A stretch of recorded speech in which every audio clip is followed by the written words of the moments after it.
This is the most brutal episode of Educating Yorkshire that I've ever seen. And the first thing I got was, get in there, you white-haired old bastard. Hello donuts! Today we are going to be watching the wildest episode of Educating Yorkshire that has ever aired. It's an absolute roller coaster, so get comfy. Just quickly, if you've never seen Educating Yorkshire, basically the concept of the show is the lives of teachers and students at Thornhill Academy in Yorkshire are documented, and we see the highs and lows of their everyday school life. This episode mainly focuses on 3 students, with 1 student going absolutely off the rails. So yeah, let's just get into it. So the episode starts off with Mr. Mitchell, who's the new head teacher at Thornhill Academy, and he's like dancing around the school, happy with his new job role. There's a new head teacher. Quite scared of you, sir. Good, keep it that way. Whoa, why is he scared of you? Why? For what reason? Also, keep it that way, that's kind of sinister. I'm kind of intrigued to see how this guy is in this episode. Mr. Mitchell is the new head teacher at Thornhill Community Academy. He started in the job 18 months ago. Oh, you know, if I saw my head teacher dancing like that and he thought he was in private and I'm getting that on video. Imagine having that on video. Your head teacher who's meant to be scary dancing about like that. God, I would make him my pawn. I would manipulate him all year. I'd be like, you better give us the best flavour raid nor fizz. Better keep them blueberry ones back for me. And ever since, he's been on a mission to drive up standards. Oh, you know that this guy knows that he's on camera. Did you see the little look to the camera that he gave there before he started dancing? This man is made for this TV show. This man knows that he's a performing monkey, playing right up to the cameras. Mr. Mitchell then goes on to give a short monologue about the students' appearances. It's traditional. You come back after a Christmas holiday and you've either got wedge step haircuts, rat's tails. Oh my god. I used to have a rat tail in school. Every single time coming back after a holiday in school, I'd feel like I have to came with a new haircut. I feel like I had main character syndrome. Maybe I did. I remember one time I came back with a rat tail. It was like down my neck. And piercings. So have you both got your tongues pierced? Oh, really? They must be hard as fuck. In school. Bet they got it done at the back of Claire's. Right, they walk in, past the gift cards. They went, can you pierce me tongue in that weird door that I don't know why it's always shut? Always when people used to get piercings at the back of Claire's, I was like, I feel like something dodgy's going on there. I didn't ever see anyone leave that door. These are 2 of the lucky ones. I came here with a firm plan to make the results much, much better so that they stand up to the national scrutiny and everybody can say there's nothing wrong with Thornhill. Do you know what? I feel like this is a record. I've never seen so many middle fingers be put up in the first 3 minutes of a TV show ever. This is wild. The kids in this school are off the rails. What's in the water in Yorkshire? Mr. Mitchell then goes on to say that Thornhill's got a reputation for being like the roughest school in Yorkshire. And to combat this, they've tried to change the name from Thornhill School to Thornhill Academy, which is just hilarious because I feel like there was an era, I don't know when it started, but it's when schools try to change their image, they would change their name to an academy. I don't know why, it just made it seem posher, but it was always in the roughest areas. Like my school was in a really rough area. It doesn't change the people that go there. The people that go there are still evil. It's the equivalent of putting entrepreneur in your Instagram bio because you sell a few sour pops at school. It doesn't really mean anything though, does it? Oi! Oh shit. That's one of the funniest clips we've seen from this series. That was the perfect clip to go after Mr. Mitchell going, yeah, we just really want to change the image of this school. Just 2 lads absolutely bashing the shit out of each other, not realising that they're on camera. Oh my god. Mr. Mitchell then has a meeting with all of the teachers and says, just for today, can we go out of our way? Holding up the door for them and different acts like that. I'm going to set you a challenge today, and the challenge is this. Every student, I want to expect that when you're in the corridor, somebody's walking down the corridor with you, I want you to make eye contact and say hello or good morning. Make a special effort just today. In school, right, I had far too much anxiety. I wouldn't want that. Right, a teacher tries to make eye contact with me, I'm gone. I'm like, what are you looking at me eyes for? We then meet Mr. Burton, who we covered in our last Educated Yorkshire video. This guy is the absolute goat. He's the best teacher that I've ever seen. If your table doesn't get cleared completely today, there will be trouble. Oh my god, chewing gum. Oh, why has he got it on his hand though? Is that really chewing gum or has he been bit by a radioactive spider? If that was me, I'd be going, you know, just testing it. I do that anyway, every day. I wake up, I go, There's also Mrs. Marsden, who we covered in the last Educating Yorkshire video we did as well. She's an absolute queen. Somebody went into those girls' toilets, so it was either you or Cara shouting out at the top of your voice, no, but I will lick your bumhole. I'm just going to say this. Having shit in school is one of the most traumatic things. I did it once, right? Never again. Ever. Well, it'd be a bit weird if I went into a school now and kind of had a poop. That would be awfully weird. Why do I just dig these holes for us? Having a poop in school is one of the worst worst experiences you can have. You want to just be over and done with no one ever knowing that you were in there. So imagine you're having a poop and then the door opens and all you hear is, "I want to lick your bumhole." How are you meant to poop? It's morning break, and Mr. Barraclough has just caught some students smoking behind the IT block. I've just caught the big time. Going for a tab at break time. Like, you get like, what, 15 minutes? That's ruthless. You haven't got enough time to get the smell off you. You're just going out just to take the paint away. You're just going for a tab. That is mental. Have you been smoking? Yes? Have you been smoking? Yeah. Oh my god, not the super dry coat. That coat was iconic when I was in school. I had a white one. I was walking around like RoboCop. I felt so hard in that super dry coat. Super dry fell off though, didn't it? I don't know if anyone actually wears them coats anymore, but having one of those coats in school made you fucking hard as shit. Nobody messed with you. You've been smoking, haven't you? I'll ask you again. Right, the three of you need to go into isolation. You're isolated for the rest of the day.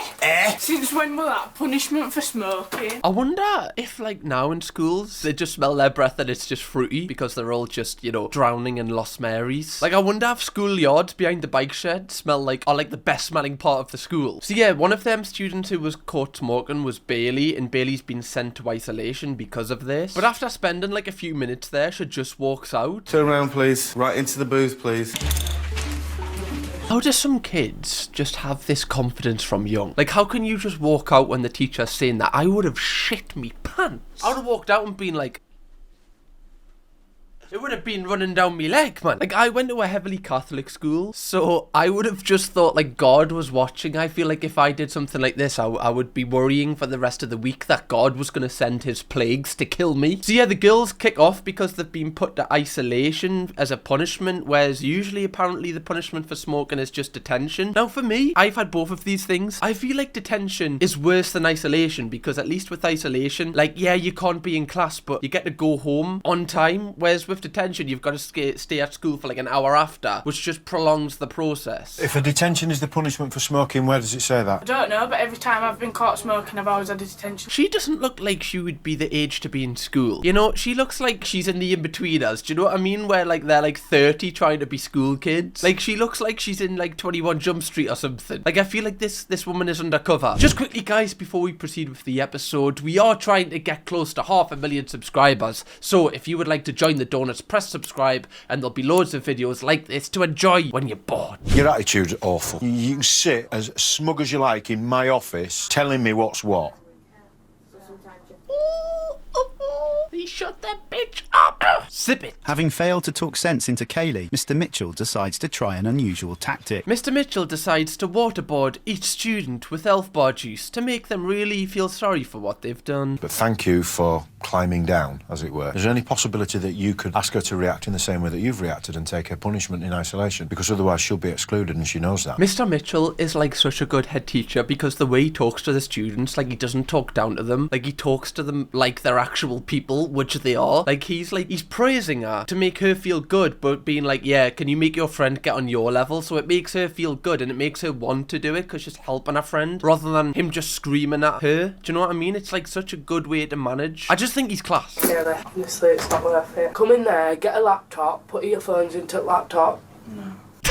No, I can't do it. Sorry. Not for me. Not for me. I'd rather stay an hour after school. Thank you very much. What is this lass's issue? Do you want a tissue for your issue? The show then skips forward to a fight that has happened in the school toilets. I don't know what is going on in Thornhill, but there's so much drama in the toilets. It's like an active war zone. It's like going to the gulag. Between two guys called Cameron and Connor, and the name Connor gives me PTSD because the amount of times that teachers would call me Connor or Callum in school would really hurt my feelings. Anyway, that is not the worst thing that Cameron has apparently been called, which is the reason he started the fight. Just watch this. Cameron is called to Mr. Mitchell's office. I'm assuming you know what I want to talk to you about. Well, I went into the toilet and he went on his phone and then I went, get off your phone as a joke, and then he went, shut up your P-I-K-I. Why are kids so brutal? You're already in the school toilets, right? Your day's not going the best. And then you get called that? Just out of the blue? What? Or P-A-K-I? Yeah. And then So he called you a packet. Okay, well, he just came out and said it. Wow, Mr. Mitchell really does not hold back there. That was a strong P. He's definitely said that in the mirror before, or like in a Modern Warfare 2 lobby. What's the best way of dealing with that, Cameron? going to the teacher. Getting out of that situation and going to find someone. That is true, but it's really easy to say that in hindsight. Like, if you are of like a certain culture or your family are from a certain area where, like, you know, words like that can be really hurtful, you can't just go, oh, well, thanks for calling us that. I'm just gonna go get the teacher and deal with this in the most adult way. It doesn't work like that. You're already emotional because you're probably arguing, and then he comes out with something like that. I think you're well within your rights to push him. That's just normal. If you'd left it alone, says, please don't call me that, or shut up. If you'd then got out of there and come to either see myself, Mrs. Stevens, your head of year, just say, I've just been racially abused in the toilets. We can pick it up and deal with it. You're out, you're clear, you're innocent, and now you're involved. That's such a hard situation though, because like, why are you punished? Like, obviously we need to work out if this actually happened, but if this has happened, like, should he really be punished? I don't feel like he should, because his parents have definitely said, look, if someone calls you that, you hit them. Like, that's just what you're told as a child. You're not told, just go get the teacher, because then they'll take the piss out of you even more. I have no qualms repeating the language that they've used. A lot of head teachers will go, oh, don't even say the P word. I have no qualms saying it and saying, did you call him that? From his point of view, he thinks he's right, and I can see why you would think that. I just disagree. I just don't think you repeating that word gives it any more weight than what it already had. To me, that just says to like a young, impressionable kid that, oh, well, the teacher said it, he just hasn't said it in a way of insulting someone, so then it's just fine to say, because then you can just use that with all slurs, right? Mr. Mitchell then goes on to say that the school never used to be that diverse, and now it's really diverse, and that's what he wants to promote. He wants everyone to feel equal in the school. 15 years ago, the population of this school would have been 99% white British, and now we're in a situation where, as near as damn it, 50% white British, 50% Asian. Which, like, normally you would praise, but I feel like that's just like the bare minimum, especially now. Like, that's just how it should be. Like, you shouldn't really be praised for making everyone feel equal. That's just the foundations of what a school should be. Like, no kid should go to school feeling like they're beneath someone else because of the way that they look or where they're from. Mr. Mitchell then confronts Connor to hear his version of events, and if he did actually call Cameron that word, and then Mr. Mitchell again repeats the word. I went into the toilet and I said to Connor, get off your phone, as a joke, and he said, shut up, you packy. So I pushed him and he pushed me, so I pushed him again and walked away. The way this kid looks like genuinely shocked when he's heard that, I don't know if he actually said it, because that was genuine shock on his face. That wasn't like, oh, I've been caught. That was like, what the? Is there any truth in any of that?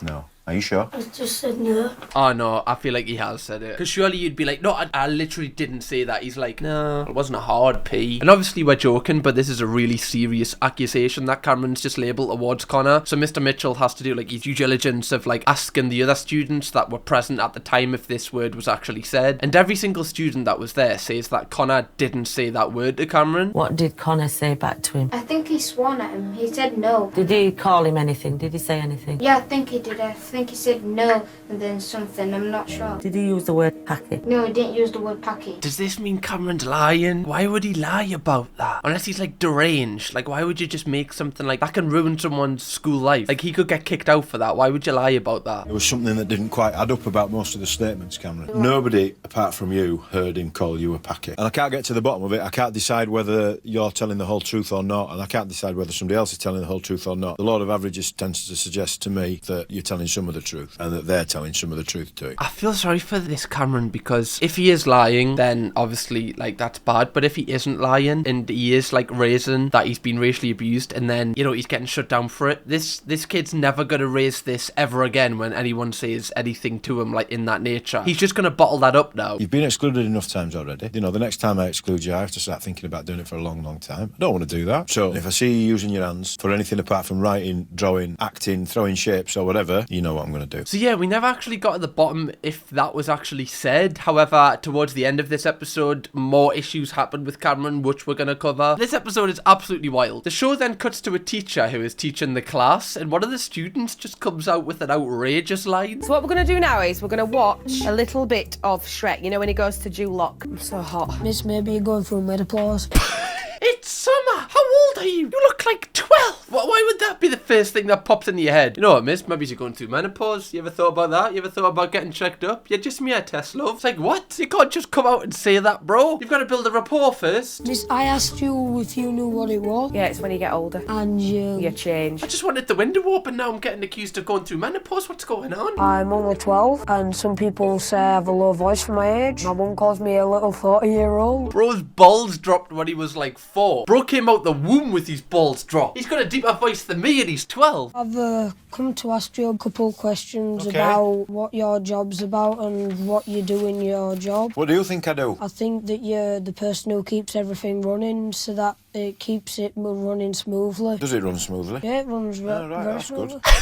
Oh, I love this kid. Oh my god, he's so wholesome. Yeah, you're doing a really good job. Actually, all operations are running really smoothly. I think you might do a lot of paperwork and Right. and you're going to be sorting out people who aren't being, behaving very So I well. do a lot of behaviour stuff, yeah. Ryan, if anyone is ever mean to you in your entire life, drop me a DM and I'll sort them out. Mr. Mitchell then mentioned that most of his time working is took up by naughty kids. Like, he's always solving problems. That it means that kids like Ryan and other kids that are well behaved don't really get his attention. And I feel like I felt that heavily in school because I was one of those kids that you would have just, like, teachers probably forgot about me when I left. Like, I kind of just sailed under the radar throughout my entire time in school. And most teachers didn't really know my name, even the ones that used to teach us. It made us feel a bit worthless inside, Like, I know it sounds weird, but it made us feel like I wasn't important because I wasn't misbehaving or I wasn't one of the loud ones. And Mr. Mitchell's saying that he wants to make more time for these kind of students, and I just feel like that's really good because I feel like I would have benefited from that when I was in school. So it's just good that teachers are trying to take note of this. The show then cuts back to Bailey, who is in trouble again. Miss Gifford wants me to take my nail varnish off. Well, you know you're not supposed to wear it anyway. If I take these off, my nails will look proper scratty and I don't like it at all. Bailey, honestly, I get that all the time when I've got to put my nail varnish off, love. Honestly, they look dead scratty right now, got none on. I get you, love, honestly. The show then cuts to teachers talking about Bailey's appearance, saying that she needs to, like, change her makeup and change her eyebrows and everything, which is a bit odd. Obviously, that will affect her self-esteem if she takes all the makeup off, and I can understand that. I think I was 5 or 6. I had a dog bite and I just had 3 big holes in my face. It looked like somebody had been shot. There was blood all over. Through junior school, got like Scarface. People used to call her Scarface. That is brutal because she got bit by a dog, then blamed her. Like my eyebrows, shaved them all off. Honestly, Queen, I relate to that. Right, I remember when a knee in 2018 paid me £600 to shave off my entire hair and my eyebrows. I was struggling for money, guys. I needed the money. But the pain that it caused after, no money could have covered that pain. I used to have to go out in nightclubs with no eyebrows and no hair. In my prime years. People used to look at me and go, when do you think you'll feel better? I'm alright. I've not got a time scale on my life. I'm doing alright. The school is then disrupted by, like, heavy snowfall. But this is not the only thing that was disrupted, as one of the local residents comes into the school to complain that kids have been terrorising their home. There were 5 of them there, and 4 of them just stood in front of the window and threw snowballs at the window. And then all this business, you silly old twat, and all this...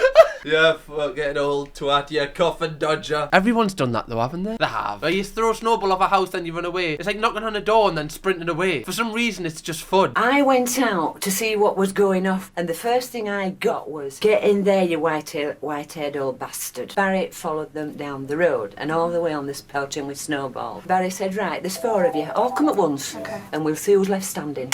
Fuck, well, Barry's off the rails. Barry's like, come on then, 12-year-olds, there's 4 of you, I'll take it all on. Barry is unhinged. Barry was just going to start swinging. This woman then says that Cameron was one of the students that was doing this, and then Mr. Mitchell calls Cameron in to have another meeting. And I got a phone call from the police, and the words the police used were running amok. They were out of control, and they also used the word terrorising. I was appalled. Oh, well, man, they threw a snowball off a window. It's hardly terrorism, is it? I hate to go into hypotheticals here, but what if that 70-odd-year-old woman had come out of her house to speak to you, and the shock and the panic that she was feeling had caused her to have a heart attack? Jeez, well, this took a turn. Christ, what a way to go. Death by snowball. Worst way, guys, worst way. What would you have done at that point if she grabbed hold of her chest and fallen to the floor? Because it can happen, because this is the kind of thing that brings on this kind of reaction in people. This episode is absolutely mental. I can't believe how much serious stuff has been covered in this. Mr. Mitchell decides to isolate all of the boys for the rest of the day. Wait, why is one of the students had his face blurred out? Is this guy like a part of like a drug gang or something? Like, is it like no face, no case? Why do only one of them get blurred out? The show then cuts back to Ryan, who's having a conversation with Mr. Burton. Mr. Burton has suggested he runs for a place on the junior leadership team. I'm interested in getting you involved in it, and I certainly want you to kind of campaign and try and do your best for it, because I think you'd make a valuable addition to the team. Does that sound like something you'd be? I'm intrigued.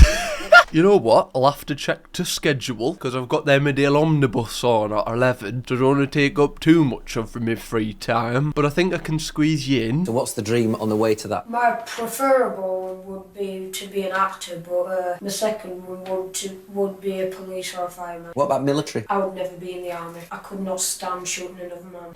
Why does he talk as if he's already considered these things? The kid's 12. He's like, no, I could never shoot another man. Not got the cojones for it. I've thought about it, I have. Well, that's very noble of you. A big man shoots the guy. A bigger man walks away. Balls. Oh, that's definitely hung up in his bedroom, just in massive writing. That's his live, laugh, love. It's also hilarious that Mr. Burton's like, just like, he's like trying not to laugh. Like, it's cute, the things that he's coming out with, but it's so adult-y. It's just funny because he's just so small and he's coming out with these things that are actually like really thoughtful and really intelligent. Do you know what I mean? Like, he's not just coming out with like crap. The show then cuts back to Cameron, who it's basically the end of the road for him at Thornhill. Apparently he's already had 73 meetings this year with Mr. Mitchell about his behaviour, which is some numbers. I'm sure term only started in the new year like a few months ago. And Cameron's mum gets called into school to join the meeting, and this is basically where they tell Cameron that he's just excluded from school and he's got to go to isolation in another school. And this is because 5 parents have threatened to take their students out of school because of Cameron, which is mental. I've never even heard of one parent doing that, never mind 5. Like, threatening to take your own kid out of school because of another kid. This makes him seem evil. It makes him seem like the devil. But we don't get any specifics on what he really does. Like, we've saw that, you know, he had the incident with like the P word. He had the incident where he was throwing snowballs off grandmas. Like, yeah, they were 2 kind of serious incidents, but nothing that I think parents would drag their kids out of school for. So I guess we're just not given the context to this. Not a day goes by, Cameron, where I don't have a parent, a student, telling me you disrupt lessons, you're rude. And then he starts crying, and this is where I actually start to feel sorry for him, because he is only like a kid. This is his whole life getting turned upside down. I genuinely think this kid goes through a lot of mental health issues, and I just don't feel like he's getting the correct support that he needs for it. If it had been one kid, it would have been different. I am talking about 5 official reports of parents threatening to take their children out of my school because of one student. I want to know how this Cameron's doing now, because I hope that he's like switched his life around, because this doesn't look good. This looks a little bit like the Vinny story that we had in Educating Essex, where he looks like he's just fallen and fallen. What's the master plan then, Cam? Just try to get my head down and then do work. I have to change my behaviour because when I get older I'll have to get a job and then look after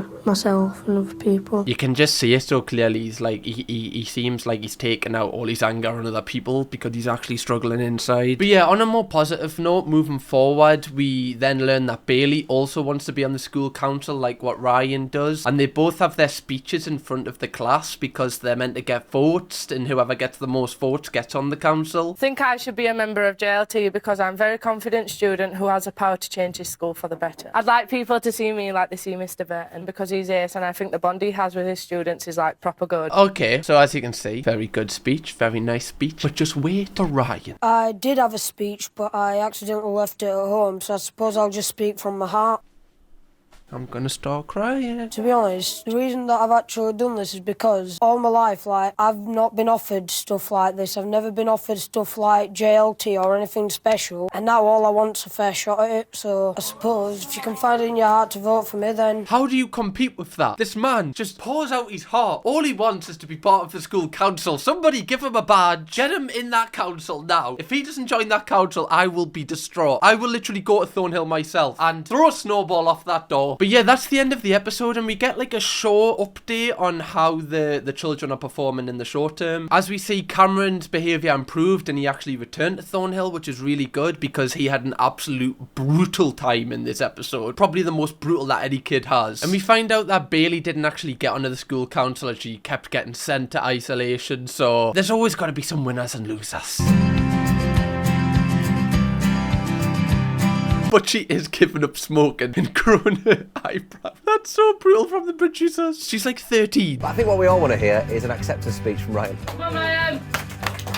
Oh my god. I'd just like to say that I'm extremely honoured for this opportunity to become part of JLT, and I'll try and be the best JLT member that I can. Anyway, guys, if you would like to watch me react to another episode of Educating Yorkshire, click right here, or go on a binge watch of all my educating videos right here. Kirkham, baby!